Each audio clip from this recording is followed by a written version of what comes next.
Bonjour à tous. Dans cette vidéo, on va vous montrer une petite introduction sur le langage de programmation qui s'appelle l'assembleur, qu'on abrège ASM.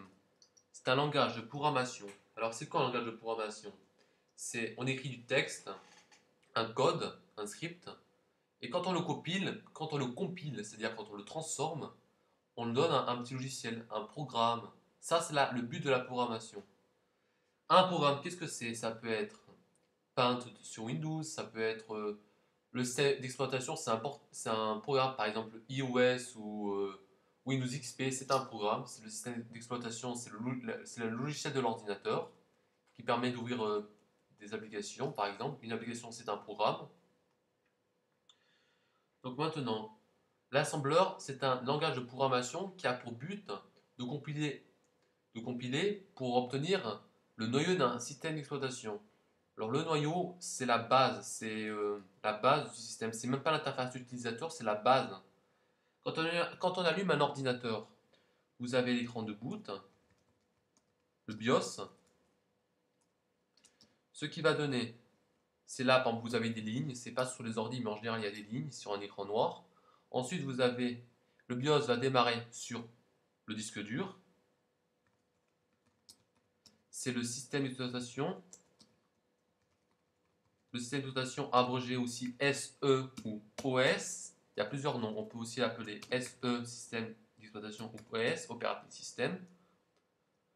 Il va démarrer sur votre système, en général c'est Windows ou Mac OS X. Mais ça peut très bien être GNU Linux. Ça peut être Android. Ça peut être iOS. Il y a plein de systèmes d'exploitation sur lesquels ça peut démarrer. Donc, tous ces systèmes d'exploitation, ce sont des logiciels qui disent des logiciels. En fait, ce sont des logiciels, c'est le logiciel de l'ordinateur. Ce qui va permettre d'ouvrir plusieurs applications, d'aller sur Internet et tout et tout. Donc maintenant, on va parler des langages bas niveau et des langages haut niveau. Le langage haut niveau, il est relativement facile parce que il se rapproche plus comment dire, il se rapproche le moins du langage de la machine. Exemple, le Java. Exemple, Lua. Les langages bas niveau sont d'autant plus compliqués parce qu'ils se rapprochent plus du langage de la machine. Exemple, le C++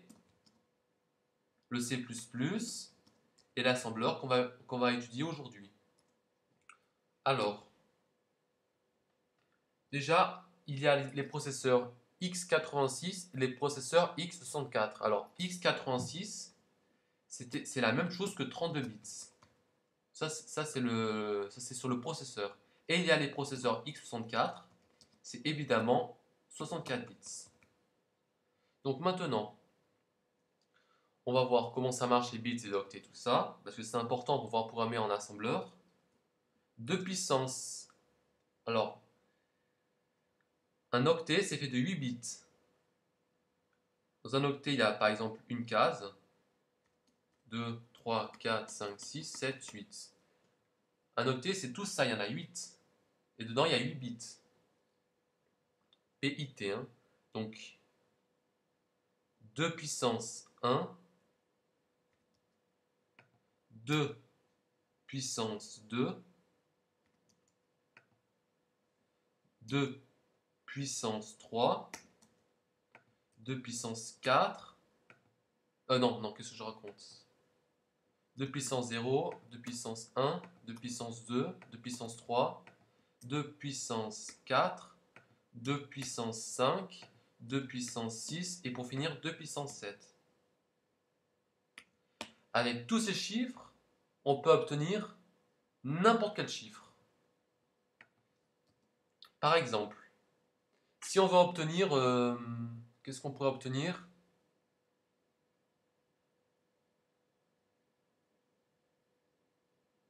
On va obtenir le chiffre 3. 2 puissance 0, ça fait 1. 2 puissance 1, ça fait 3. Donc on va le mettre en 1, ça veut dire que lui on le prend. Si on prend 1, c'est-à-dire qu'on le prend. Si on prend 0, on ne le prend pas, ça peut prendre que deux valeurs, 1 et 0. Alors, 1, 1, 0, 0, 0, 0, 0 jusqu'en bas, ça va donner 2 puissance 0 plus 2 puissance 1. Ça fait 1 plus 3, plus 2, ça fait 3. Et donc là, on a obtenu le chiffre 3 en écrivant 1, 1, 0, 0, 0, 0, 0, 0. Ça donne 3.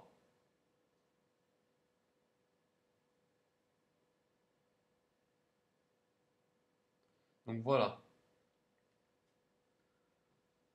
Sauf que j'avais oublié un truc. Ça, c'est dans le mode normal. Mais en vérité, c'est pas comme ça que ça marche. Ça, c'est pour vous expliquer. Mais il faut savoir que c'est inversé. C'est-à-dire qu'on commence de la droite, on finit par la gauche. Donc ce chiffre donne normalement 0, 0, 0, 0, 0, 0, 1, 1. C'est ça qui donne 3. Ça donne un autre chiffre. C'est pas ça. Ça, c'est pour vous montrer que ça fait 3, mais c'est ça en vérité que ça fait 3. Donc voilà.